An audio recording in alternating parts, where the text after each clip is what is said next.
800 साल पहले यहाँ मराठों की हुकूमत थी। राजा करनदत्त कैराने का राजा था, राजा बुड्ढनमल सिमरू बुढ़ाने का राजा था, राजा झुंझुन जनकपाल बद्री प्रसाद, ये मराठे यहाँ पर इनकी स्टेट थी।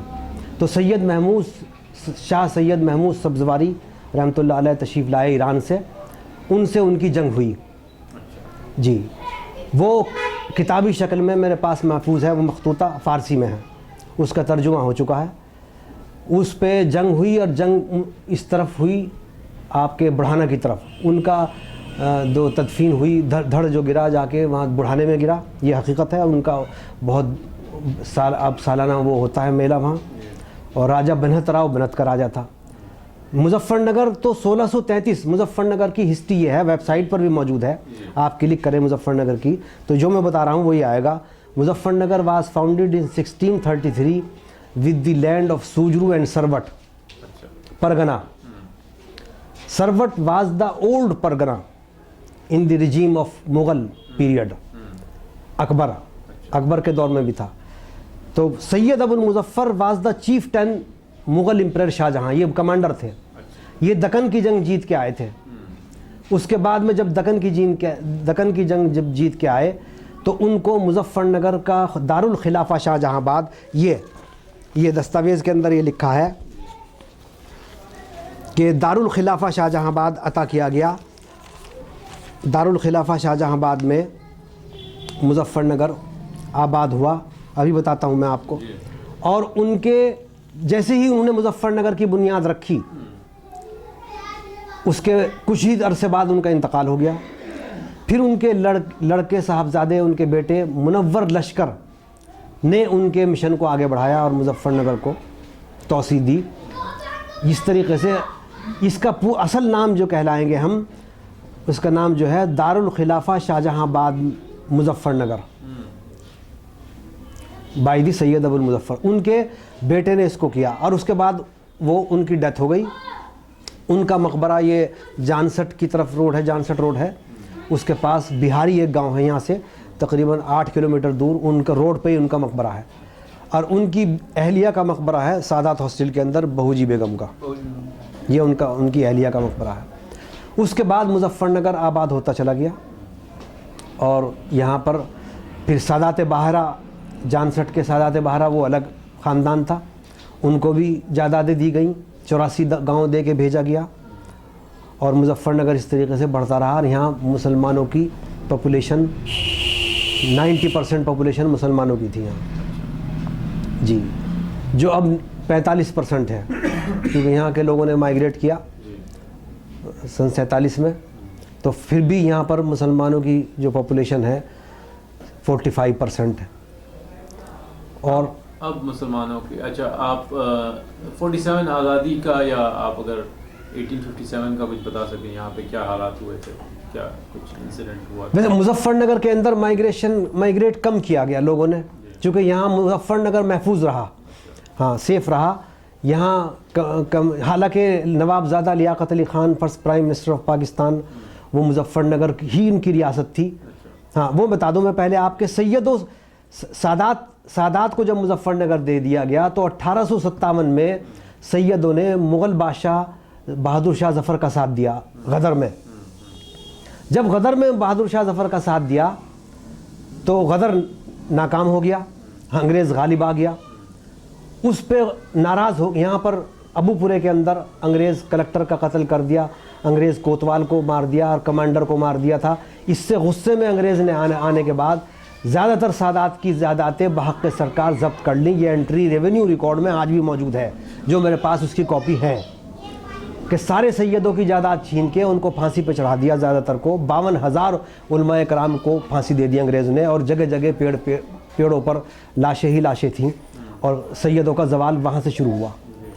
लेकिन वो 5 पट्टियाँ जो सैयदों की बनाई गई थी रेवेन्यू रिकॉर्ड के अंदर, वो आज भी मौजूद है। अगर आप कहीं के भी रेवेन्यू रिकॉर्ड लेने जाएंगे तो पहले पूछेंगे आपसे कि आपको कौन सी सैयदों की पट्टी का रिकॉर्ड चाहिए। मिसाल, उनके 5 पोते थे, सैयद नसरुल्लाह, सैयद अबू सईद, अबूपुरा जो उन्होंने बसाया, पूरा अबूपुरा, हाँ ये वाला अबूपुरा ये उन्हीं का बसाया हुआ है, सैयद वजीहुद्दीन, सैयद अबू सईद हो गया, नसरुल्लाह, और आपके दो और बेटे थे उनके उनके उनके नाम 5 पट्टियों पे, पांचों नाम उनके मौजूद हैं। तो ये वहाँ से उनका जवाल हुआ। तो अंग्रेज़ ने सैयदों से जायदाद छीन के नवाब ऑफ करनाल सैयद रुस्तम अली ख़ां और नवाब अहमद अली ख़ां को दे दी। अच्छा। रुस्तम अली ख़ां के बेटे हुए लियाकत अली ख़ां, नवाबजादा लियाकत अली ख़ां, सदाकत अली ख़ां।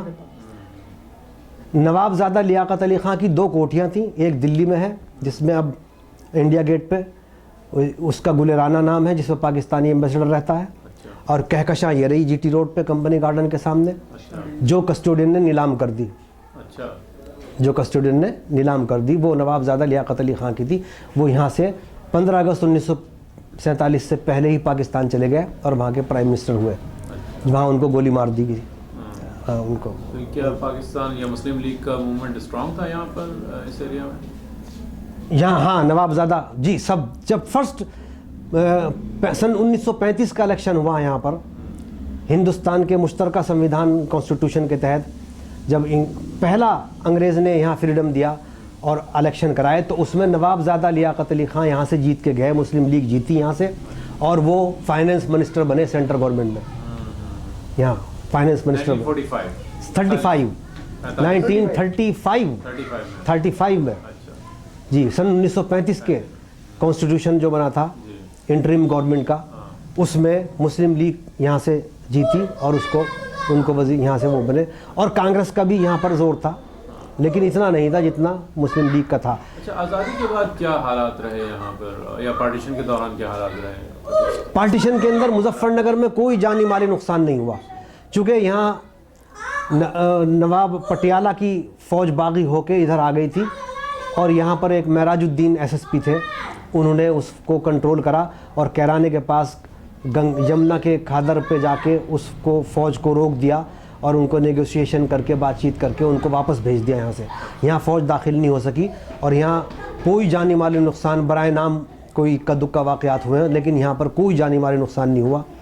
और यहाँ माइग्रेशन भी कम हुआ, तबादला आबादी में हंगामे में यहाँ पे लोग कम गए। यहाँ तकरीबन मेरे ख्याल में 25% मुसलमानों ने माइग्रेट, चूँकि ज़्यादातर मुसलमान यहाँ जो कन्वर्ज़न हुआ था, यानी झोजे, मूले जाट, इन्होंने यहाँ की जो अक्सरियत थी उन्होंने डिमांड नहीं की थी पाकिस्तान की। ये दिगर बात थी कि मुस्लिम लीग जीत गई, वो अलग बात थी। सबको वोट करने का हक भी नहीं था उस वक्त। हाँ, वो तो मुख्तसर जी स्पेशल लोगों को वोट का राइट था उस वक्त जी, ज़मींदारान को। तो आज़ादी के वक्त कोई इंसिडेंट नहीं हुआ, उसके बाद कोई मुसलमान हिंदू रिलेशन या इस तरह की कोई यहाँ ज़्यादा यहाँ फ़िरक़ा वाराना असबियत नहीं है। अच्छा, 1975 में 75 में जो इसी एरिया 75 में यही नहीं, ये कोई इनफरादी वो नहीं था मुजफ्फरनगर का इंसिडेंट, वो तो ऑल ओवर द इंडिया एक रेवोल्यूशन था, इनकलाब था, गुस्सा था सेंटर गवर्नमेंट के अगेंस्ट। वो यही नहीं था, हिंदू भी खिलाफ थे, मुसलमान भी थे, सभी कौमें खिलाफ थी इंदिरा गांधी के उस वक्त, चूँकि वो जुल्म व तशद्दुद पर आमादा। यहाँ पे जो खास इंसिडेंट हुआ उसका जिक्र आप करें, क्या हालात थे, क्या हुआ था? बस यहाँ से जब उन्होंने तशद्दुद किया, वायलेंस किया, गवर्नमेंट प्रोजेक्ट प्रिस्क्राइब और गवर्नमेंट की तरफ से जब तशद्दुद हुआ, तो यहाँ के सभी लोगों ने, यानी ये मुस्लिम वर्सेस जी, तफसील से ज़रा बताएं कि क्या वो था, नसबंदी कराने आए थे, फिर मुसलमानों ने क्या कहा उसके? काफ़ी लोगों ने अपोज किया था। नहीं, सभी कर रहे थे, सभी। ये स्पेशली उसने उस वक्त के डीएम ने मुसलमानों को आखिरी में टारगेट रखने के लिए रखा। अच्छा। पहले सबकी कर दी उन्होंने। अच्छा। सबकी करने के बाद में फिर रखा कि चूँकि रमज़ान थे उन दिनों, ईद होने के बाद में इनकी नसबंदी करूँगा, ये उसका प्लान था। तो जैसे ही उसने 18 अक्टूबर को मुस्लिम्स को ले जाने का प्रोग्राम बनाया, ज़बरदस्ती फोर्स आके और यहाँ से ले गई, उसी वक्त वायलेंस शुरू हो गया यहीं से ही। क्या हुआ था? बस वो मार पिटाई हुई, वो मार पिटाई वायलेंस में बदल गई, तशद्दुद। मतलब पुलिस ने किया, मुसलमानों ने? हाँ, दोनों की तरफ से हुआ। अच्छा। लेकिन वो मुसलमान तो हथियार बंद नहीं था, मुसलमान इसके लिए तैयार नहीं था कि इतना ज़बरदस्त गोली चलेगी या ये होगा। तो ये हुआ, पूरे ज़िले में हुआ, उसके बाद हमेशा के लिए रुक गया ये काम। नहीं, लेकिन आप थोड़ा सा तफसील में अगर आप इसको बताएं कि आपने एक डेट दी 18 अक्टूबर की। 18 अक्टूबर 1976 को सुबह के वक्त यहाँ खाला पार के अंदर पुलिस उठाने के लिए आई कि चलो वहाँ कैंप लग रहा है, वहाँ चल के नसबंदी करा लो। यहाँ के मुसलमानों ने कहा कि उनमें बूढ़े बच्चे सबको भर के ले गए। तो जब वो उनको ले जाने लगे तो लोगों को इन्होंने छुड़ाने के लिए उनकी पुलिस की तरफ दौड़े। उसके बाद यहाँ की इधर से पथराव हो गया शुरू, और जहाँ जहाँ कोई वो गाड़ी गुजरती गई उन्हें छुड़ाने के लिए एक ने वो निकाल के बुगदा, एक हथौड़ी निकाल के पुलिस वाले के मार दी। तो उससे जो वो वायलेंस और भड़क गया।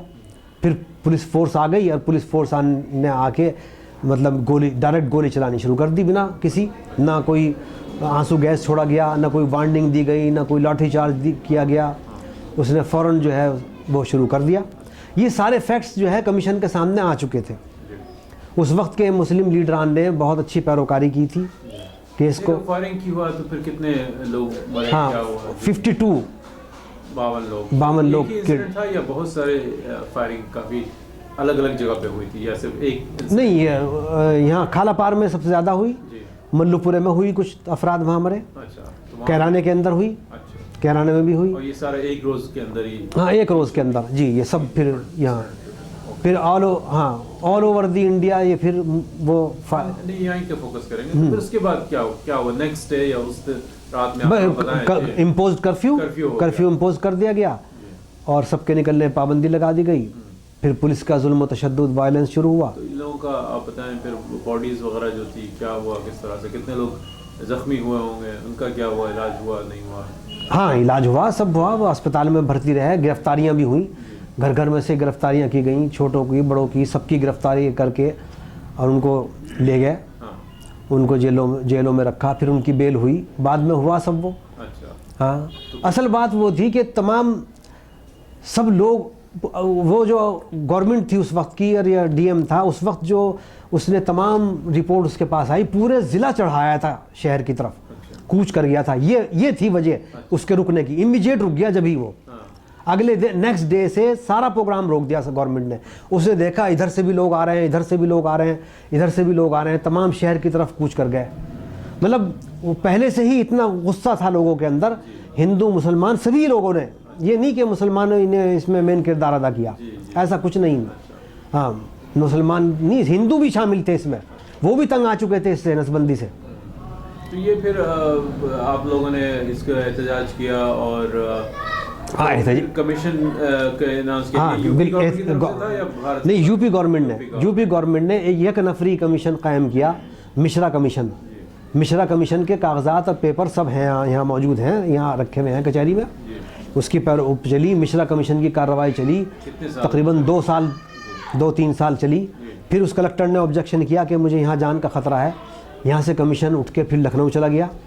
फिर वहाँ सुनवाई करी, यहाँ के लोगों ने पूरी पैरोकारी करी, सब ने गवाहियाँ दी कि ये गलत किया गया, जो भी कुछ किया गया, बेजा तशद्दुद का इस्तेमाल किया गया। कमीशन 2 साल चला, फिर उसकी रिपोर्ट कब आई? कब उसकी पब्लिश किया, सबमिट किया रिपोर्ट? उसकी रिपोर्ट आ गई थी, उसकी रिपोर्ट मुझे पता है जी। उसकी रिपोर्ट सरकार को 2 साल के बाद उन्होंने नहीं, फिर तो ऐसा ना हालात बदल गए थे। ऐसा हुआ जस्ट आफ्टर जो है 1976 में जब ये हुआ तो सन 77 फरवरी में इंदिरा गांधी ने जनरल इलेक्शन का ऐलान कर दिया। अजी फिर तो अक्सर हालात ही बदल गए, फिर तो हर चीज़ इरेलीवेंट हो गई थी। अच्छा। कोई ज़रूरत ही नहीं थी किसी चीज़ की, चूँकि जब फरवरी में ऐलान कर दिया और इंदिरा गांधी 2/3 मेजोरिटी से हार गई और मोरारजी देसाई वज़ीर आज़म बन गए और जनता पार्टी की हुकूमत आ गई, तो अब तो सब कुछ अवाम के हक़ में हो गया था। फिर भी कमीशन कार्रवाई करता रहा, अपनी गवाहियाँ होती रहीं, सब कुछ होता रहा उसमें। अच्छा। वो हुआ, कमीशन की रिपोर्ट आई। हाँ, तो रिपोर्ट कहाँ है? वो रिपोर्ट यहाँ मौजूद है कलेक्ट्रेट में। वो पब्लिक रिपोर्ट है, वो लोगों के पास सामने आई है वो रिपोर्ट? नहीं, फिर वो असल में लोगों का गुस्सा भी कम हो गया जब हुकूमत बदल गई। उन्होंने उनको उस गवर्नमेंट ने आने के बाद में जो विक्टिम थे उस वक्त के सन 1976 के इंदिरा गांधी के दौर के, उनकी पेंशन करी, उनको मुआवजा दिया गया। अच्छा, विक्टिम्स के? हाँ, जी। अच्छा। तो उनको दिलजोई के लिए उनका काम किया, तो लोग अपना वो भूल गए उसको। और जिन पुलिस वालों ने ये कार्रवाई की थी उनके खिलाफ कोई एक्शन लिया? नहीं, जब तो कमीशन ने ये रिपोर्ट दे दी थी कि वायलेंस पब्लिक की तरफ से हुआ। कमीशन, अच्छा हाँ, कमीशन की फाइंडिंग्स के बारे में कमीशन की फाइंडिंग ये थी ना, जब कमीशन ने, एक जुडिशल कमीशन की एक प्रोसेस है, under the law, under the constitution एक प्रोसेस था। उसने जब रिपोर्ट दे दी तो फिर कोई कार्रवाई नहीं थी, वो कमीशन नहीं ने है। क्या कहा? कमिश्नर ने कहा कि अगर ये उस वक्त के कलेक्टर अगर गोली ना चलाते हाँ, तो यहाँ के सभी लोग जितने भी पब्लिक थी वो सब जो है शहर को फूंक देती, जला देती, अच्छा, हाँ वायलेंस करती। उनको कंट्रोल करने के लिए जो गोली चलाई गई वो सही चलाई गई। तो उन्होंने जस्टिफाई किया। हाँ, उसमें 3 पॉइंट थे सिर्फ अच्छा, कि if the firing is legally और नॉट, बस। अच्छा। 2-3 पॉइंट प्रोग्राम था उसमें, लंबा चौड़ा नहीं था उसमें। अच्छा, अच्छा। हाँ, तो उन्होंने कहा कि लीगल है। लीगल था, उसने जो है वो सब किया। हालांकि वो ऐसा नहीं था। हाँ, हमने कहा कि पहले तो लॉ के तहत लाठीचार्ज से ही दब जाती पब्लिक, लाठीचार्ज करने के बाद ही वो हो जाता। उसके बाद अगर आप वो करते, आंसू गैस के गोले छोड़ते, नहीं शेल तो छोड़े उन्होंने, आंसू गैस के गोले छोड़े थे। अच्छा, छोड़ा। छोड़े, लेकिन अगर वो लाठीचार्ज से ही उसको मॉब को खदेड़ देते तो मॉब वो हो जाता जी। तो ये है, उसमें कोई ज़्यादातर पब्लिक का ही नुकसान हुआ, पुलिस का कुछ नुकसान नहीं था। अच्छा, तो वो रिपोर्ट जो आई, उन्होंने रिपोर्ट सबमिट कर दिया, आप कह रहे हैं कलेक्टर में है, लेकिन वो पब्लिक है या वो सिर्फ वो नहीं, आरटीआई के तहत मांग सकते हैं आरटीआई के तहत मांग सकते हैं? अच्छा, हाँ, 5 साल बाद आई थी वो रिपोर्ट गालिबन। अभी चूँकि इतना अरसा गुजर गया, 76-24 साल वो और 34 साल का अरसा गुजर गया, तो 34 साल बाद ये इशू ही अब वो नहीं रहा। हाँ, सही है। हाँ, ये तो माजी की याद हो गई। ये तो एक माजी का किस्सा पारीना हो गया। जी, किस्सा पारीना में जाने से कोई फ़ायदा नहीं। फ़िलहाल तो अब मुसलमानों अब की क्या हालात हैं आप बताएं? अब बहुत अच्छे हालात हैं, मतलब ठीक हैं, बिल्कुल बेहतर हैं। बस ये है कि एजुकेशन की तरफ मुसलमानों का रुझान नहीं है बिल्कुल। गवर्नमेंट ने राइट ऑफ एजुकेशन लॉ भी ले आई, वो भी ले आई, फिर भी जितनी पॉपुलेशन मुसलमानों की है उस तरफ तालीम जो है बराए नाम है। ड्रॉप आउट पोजीशन ज़्यादा है मुसलमानों की। बस क्यों है, क्या वजह है ड्रॉप आउट्स की? वो इसकी ड्रॉप आउट पोजीशन ये इसलिए है कि माशी तौर से मुसलमान बहुत पसमानदा है। वो ये चाहता है कि मैं अपने बच्चे को पढ़ाने के बजाय उससे 100 रुपये रोज़ कमा के लाएगा ये। बस ज़्यादातर यानी इस गली के अंदर 2-3 के अंदर, पूरी गली के अंदर करीबन ये 2000 की गली होगी हमारी, उसके अंदर 2-3 पोस्ट ग्रेजुएट है बराए नाम। यहाँ मेरा अकेले का वोट है, जो ग्रेजुएट कॉन्स्टिट्यूंसी का इलेक्शन होता है जिसे एमएलए चुने जाते थे, मैं अकेले ने वोट डाला। गुज़िश्ता साल जो चुनाव हुए उसमें अकेला मैं वोटर था, मेरा नाम है वोटर लिस्ट के अंदर इस पूरे इलाके में और कोई? इस पूरे एरिया में। अच्छा, हाँ, न्यूज़पेपर पूरी गली में 2 जगह आता है।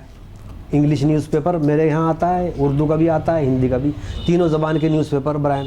तो हमारी सबसे बड़ी कमज़ोरी जो है, हम एजुकेशन में हम बहुत ज़्यादा अपने अहले वतन से 100 साल पीछे हैं।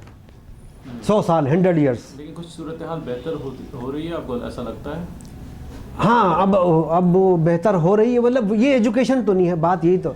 मेरे 2 बेटे हैं, दोनों एक मेरा बेटा लॉ कर रहा है अलीगढ़ मुस्लिम यूनिवर्सिटी में 4th ईयर में AMU में, एक ने MBA कर लिया।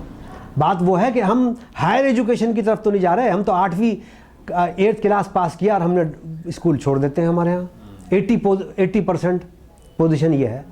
यहाँ सरकारी इदारे जितने भी स्कूल खुले हुए हैं, हमारे यहाँ कोई डिग्री कॉलेज अभी इस साल से हुआ है, नवाबजादा लियाकत अली खां का बनाया हुआ इस्लामी इंटर कॉलेज था ये। अच्छा, 1932 में हाई स्कूल था। अब जाके वो भी प्राइवेट सेक्टर में हुआ, ना कि गवर्नमेंट ने कोई रिकॉग्निशन दी, जबकि उसके पास प्रॉपर्टी भी है, जायदाद भी है, सब कुछ भी है। मेन बुनियादी वजह फंडामेंटल हमारा जो है वो एजुकेशन में पिछड़ जाना है। जब तक हम एजुकेशन में नहीं आएंगे, हम लोग जानते ही नहीं RTI क्या है, लोग माइनॉरिटी कमीशन को नहीं जानते। मैं देता हूँ लिख के कि आप यहाँ जाइए, केस बना के देता हूँ, ये केस भी करता हूँ मैं, लोगों को राय देता हूँ कि आपके साथ अगर नाइंसाफ़ी हो रही, इतनी स्कीमें आ रही सरकार की, गवर्नमेंट की इतनी स्कीमें आ रही, समझना। मेरिट कम मीन्स की स्कीम, कोई भी पैसा नहीं लेता। मेरिट कम मीन्स गवर्नमेंट का, सेंट्रल गवर्नमेंट का पैसा बांट रहे हैं, सेंट्रल गवर्नमेंट खूब दे रही हर स्टूडेंट को। मेरे 30,000 मेरे बेटे को मिले। अच्छा जी, AMU में, अलीगढ़ मुस्लिम यूनिवर्सिटी में जो वो ले रहे हैं, जो AMU के अंदर में अभी मैं 1 हफ्ते में AMU होके आया हूँ, अलीगढ़ मुस्लिम यूनिवर्सिटी देख के आया हूँ, तबीयत खुश हो गई वहाँ। क्या यहाँ पे बच्चों को मिल रहा है वो स्कॉलरशिप जो है वो स्टेट गवर्नमेंट का तो मिलता है, वो 300 रुपये है बराए नाम है। मेरिट कम मीन्स है 3000 रुपये। उसका तरीक़ा कार भी नहीं जानता कोई, जिसको मैं भरवा दिया या मैंने उसे कहा कि भाई आप ये करिए, कोशिश करिए, ट्राई करी, तो उसने भर दिया।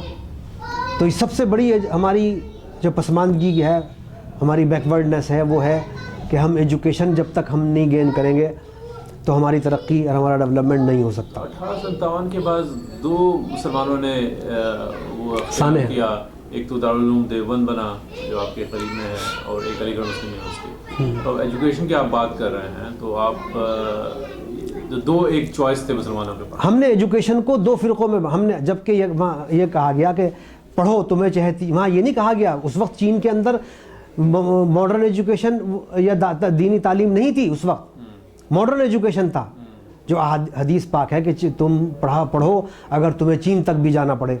सबसे पहली आयत नाजिल हुई इक़रा, पढ़ो। ये नहीं कहा खाओ या पियो या ये काम करो, अल्लाह ताला ने फरमाया इक़रा, सबसे पहली आयत का नुज़ूल जो हुआ, पढ़ने को कहा। तो पढ़ने के लिए हम तैयार नहीं हैं। वो जो हदीस पाक है वो उस वक्त वहाँ मॉडर्न एजुकेशन था। आपने फरमाया कि इल्म हासिल करो, वहाँ दीनी तालीम का सिलसिला नहीं था चीन के अंदर कि तुम इल्म हासिल करो चाहे तुम्हें। हमने दो फ़िरक़ों में बांट के, ये बहुत बड़ी गलती हुई हमारे असलाफ से। अब गलती कहूँ या मैं इसे उनकी वो कहूँ, बहरहाल उनकी ये हुई कि हमने एजुकेशन को सर सैयद की मुखालफत करके उसे दो फ़िरक़ों में, दो हिस्सों में तकसीम कर दिया, मॉडर्न एजुकेशन और दीनी तालीम, दीनी इल्म। उन दोनों को तकसीम करने का नुकसान बहुत ज़बरदस्त उठाना पड़ा मिल्लत को। हमारी जो क्रीम थी यहाँ से, जो 35% हम नौकरियों में थे बिफोर पार्टीशन, आज 1% भी नहीं है, आज 1% भी नहीं है। तो 35% नौकरियों में थे उस वक्त। तो हमारी क्रीम थी यहाँ की मॉडर्न एजुकेशन की, वो यहाँ से माइग्रेट कर गई सब। लेकिन अब आप बताइए, दारुल उलूम देवबंद बना, उनकी कितनी ब्रांचेस दुनिया भर में? अलीगढ़ मुस्लिम यूनिवर्सिटी सिर्फ एक यूनिवर्सिटी बन के रह गई। वो मूवमेंट क्यों नहीं अख्तियार कर सका अलीगढ़ मूवमेंट? नहीं, अलीगढ़ मुस्लिम यूनिवर्सिटी के क्या दुनिया भर में अलीग मौजूद हैं। हाँ, वो काम कर रहे हैं। कराची में बनी पूरी अलीगढ़ सर सैयद यूनिवर्सिटी बन गई। और हिंदुस्तान के अंदर अभी इन्होंने मुल्लापुरम के अंदर, किशनगंज के अंदर, बंगाल के अंदर व दीगर उसमें इन्होंने अपना उसको तोसी दे रहे हैं।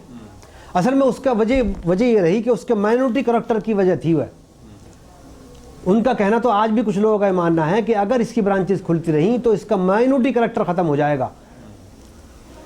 इसका असल मेन जो था वो माइनॉरिटी करैक्टर है, अक़लियती किरदार। अक़लियती किरदार उसका बाहर रहना चाहिए। नहीं, मुस्लिम जो है उसके अंदर 95% मुसलमान आने चाहिए उस यूनिवर्सिटी में, चूँकि इनकी एक ही यूनिवर्सिटी है। हमारा देरीना मुतालबा ये है। ये बताइए कि दारुल उलूम देवबंद कोई सरकारी सपोर्ट नहीं मिलता, कम्युनिटी ने अपनी जोर पे उसको चलाया हुआ है। बल्कि जितनी मदरसे देखते हैं दारुल उलूम देवबंद के पूरी दुनिया में, इंडिया में कई हिस्सों नहीं, अब दारुल उलूम देवबंद भी कई हिस्सों में तकसीम हो गया, टुकड़ा हो गया जी। और उसका भी स्टैंडर्ड ऑफ एजुकेशन डाउन हो रहा। लेकिन वो कम्युनिटी उसको सपोर्ट कर रही है, वो चला रही है बगैर किसी सरकारी मदद के। मॉडर्न एजुकेशन आप कह रहे हैं कि उसको भी आना चाहिए, लेकिन मॉडर्न एजुकेशन जब भी बात आती है तो हम चाहते हैं कि सरकार वो काम करे। नहीं, सरकार, मॉडर्न एजुकेशन की लायबिलिटी सरकार की है, चूँकि हम अकॉर्डिंग टू कॉन्स्टिट्यूशन हम टैक्स पे करते हैं। हम अपने हर तरीके का टैक्स देते हैं, income tax, sale tax, house tax, water tax व दीगर जो जितने भी गवर्नमेंट के टैक्सेस हैं वो देते हैं। शाही ख़जाने के अंदर, गवर्नमेंट के ख़जाने के अंदर हमारा भी उतना ही हिस्सा है according to law and constitution जितना औरों का है, इसलिए कहते हैं हम। लेकिन आप बताइए कि हिंदुस्तान में सरकारी इमदाद से कौन कम्युनिटी तरक्की किया है? सारी अगर जो कम्युनिटी कर रही है तरक्की या पढ़ाई में आगे बढ़ रही है, एम्प्लॉयमेंट में आगे बढ़ रही है, तो वो अपने उन्होंने इंस्टीट्यूशन बनाए हैं, प्राइवेट कॉलेजेस, प्राइवेट स्कूल्स में ही जाके आगे बढ़ रहे हैं। IIT वगैरह, इंडियन इंस्टीट्यूट ऑफ मैनेजमेंट को छोड़ दें तो हायर एजुकेशन में भी इंजीनियरिंग कॉलेज, डिग्री कॉलेज। नहीं, मुसलमान की माशी पसमानदगी, इकोनॉमिक वीकनेस की दलील है ना ये है कि हमारे वो नहीं है, प्राइवेट कॉलेज नहीं कायम कर सकते हम जी। बैकवर्ड करेंगे, 80% बैकवर्ड है यहाँ दलित जिन्हें कहते हैं मुसलमान में। ये भी एक वो हो गया। मुसलमान में नहीं, हिंदू दलित तरक्की नहीं कर रहे हैं। वो सरकार के उस पर तो कर रहे हैं, रिजर्वेशन, गवर्नमेंट जॉब में रिजर्वेशन की वजह है वो कि उन्होंने हर जॉब के अंदर उनको प्राइवेट सेक्टर में भी दे दिया। हमारी चीफ मिनिस्टर ने उनको प्राइवेट सेक्टर में पहले नहीं था रिजर्वेशन, अब सरकारी के बजाय अब प्राइवेट सेक्टर में भी आ गया कि लेना होगा इनको इतने परसेंट। जी 27% उनको रिजर्वेशन कंपलसरी है। वो अगर आपको सुन के ताज्जुब होगा, अगर बैकवर्ड से ताल्लुक़ रखने वाला कोई आदमी अगर 100 में से 5 नंबर भी ले आएगा तो उसको जॉब मिलेगा, और हम 85% भी लाएंगे, 90% लाएंगे, हमें नहीं मिल सकता। तो ये सिर्फ रिजर्वेशन का कमाल है। इसीलिए हम मुतालबा कर रहे हैं कि हमें भी कम से कम 5% दे दो, उससे कुछ फ़ायदा होगा। उससे कोई फ़ायदा होगा, बिल्कुल। हमारे बच्चों को सरकारी जॉब मिलेगा, गवर्नमेंट जॉब जी, और दीगर इदारों में मिलेगा ये। तो आपको लग रहा है कि सरकार जो है डिस्क्रिमिनेशन कर रही है मुसलमानों के साथ? मुसलमान के पास अपने रिसोर्सेज नहीं, इतने वसाइल नहीं है कि नहीं है। तो ऐसी सूरत हाल हमारे पेशावराना, हमारे क्या करना दस्तकार हैं, हम हमारे मुसलमान भाई जो हैं, मुस्लिम कम्युनिटी वो दस्तकार है। आगे बढ़ने के लिए क्या करें? जद्दोजहद कर रही, स्ट्रगल कर रही, 65 साल हो गए। अच्छा जी, गवर्नमेंट को मदद करनी चाहिए। तो हम ये तो नहीं कर रही है ना, तो क्या करना चाहिए मुसलमानों को कि गवर्नमेंट को मजबूर करें, तो वो करें उसको जो सरकार हमारी मदद करे, जो हमें रिजर्वेशन दे, उसका साथ देना है। और हमें उम्मीद है कभी तक है कि सेंट्रल गवर्नमेंट अभी बहुत जल्द दिसंबर के अंदर हमें रिजर्वेशन दे देगी। बिल तैयार है, ड्राफ्ट कमेटी ने बिल तैयार कर लिया, प्राइम मिनिस्टर ने कर दिया, सलमान खुर्शीद को कह दिया, वो तैयार कर रहे हैं रिजर्वेशन देने के लिए। इधर स्टेट गवर्नमेंट ने भी कह दिया, स्टेट गवर्नमेंट भी देने जा रही 5%, जैसे कि और दिगर, जैसे कि आंध्र प्रदेश में दिया गया। इस तरीके से अगर 5% भी फ़िलहाल मिल जाता है तो हमें खड़े होने के लिए, स्टेबिलिटी के लिए फ़िलहाल हमें बहुत कुछ मौके हासिल हो जाएंगे। ठीक है, बहुत बहुत शुक्रिया। और कुछ अगर आप ऐड करना चाहें मुजफ्फरनगर के औकात के सिलसिले से आप हाँ, अब यही, हाँ, एक और हमारा दरीना बहुत अच्छा आपने वो दिया कि हमारा गवर्नमेंट से मुतालबा है कि सेंट्रल गवर्नमेंट ने वक्फ बिल, नया अमेंडेड वक्फ लॉ आ गया जो लोकसभा से पास हो गया। हम ये चाहते हैं कि तुम हमें कुछ भी ना दो, रिजर्वेशन भी ना दो, हमारे सारी जो हमारे मोरी से आला छोड़ गए थे, हमारे बुजुर्ग छोड़ गए थे, हमारी जायदाद को ट्रस्ट बना गए थे, वक्फ़ल औलाद वक्फ़ल खैर कर गए थे, तुम सब जायदादों को हमें वापस दे दो और उनके इंतज़ाम को सही बना दो। वो कानून लागू कर दो कि जो तुम फ़ौरन इंटरफेरेंस ऑफ पुलिस, अगर कोई इलीगल पोजीशन किया तो फ़ौरन मुदाखलत पुलिस की करके इसे बेदखल कर दे, और सरकार भी सर्किल रेट पे किराया दे। सरकार ने भी ख़ुद कब्ज़ाई की है मुसलमानों की प्रॉपर्टीज़। दिल्ली के अंदर आपके नेहरू स्टेडियम, इंदिरा गांधी एयरपोर्ट और दीगर जायदादें और CGO कम्प्लेक्स और कब्रिस्तान, 70 जायदादें ऐसी हैं कि अगर वो 70 जायदादों को भी वागुजार कर दिया गवर्नमेंट ने और उनका किराया सर्किल रेट पे दे दिया, हमें किसी बजट की ज़रूरत नहीं होगी, नहीं फर्दर, ना कोई हमें कोई इमदाद की ज़रूरत है। हमें इतना ही कर दो। तो उसके ऊपर गवर्नमेंट ने ध्यान देते हुए एक बहुत जामे बिल लेके आई है, अमेंडमेंट, लेकिन उस पर अभी एक कानून के ऊपर, एक शिक के ऊपर जो इसमें गड़बड़ करी सेंट्रल गवर्नमेंट ने, उसके ऊपर हमारा मुजाहरा परसों भी हुआ और वो हो रहा है कि उसमें ये कह दिया कि dedication deed compulsory for waqf property, waqfnama is very much essential. तो उसको हमने ये कहा कि आप इसको निकाल दीजिए, सन 38 की जमाबंदी को बेस बना के कर दो, उसे वक्फनामा मान लो। एक है दो तरीके के, two different waqf trust, waqfal aulad waqfal khair, waqf by user. Waqf by user जो 200 साल से 500 साल से वक्फ बाय यूज़र की तरह इस्तेमाल करते आ रहे हैं, वो निकल जाएंगे हमारे से।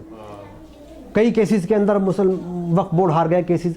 तो उसका जामे बिल लाने के लिए सरकार ने ए रहमान खां डिप्टी स्पीकर राज्यसभा की सरबराही के अंदर एक पार्लियामेंट्री कमेटी में, उसमें तमाम 10 साल हो गए इसको, और उस पर राय मांगी गई है और उसका जामे बिल तैयार है। ये अगर आ जाता है तो फिर हमारे लिए बहुत खूब, फिर हमारी इतनी इनकम हो जाएगी कि हम अपने इदारे, टेक्निकल इदारे, MBA और ITI और दीगर इदारे हम खोल सकते हैं। हमें किसी पर एड की और पैसे की ज़रूरत नहीं होगी।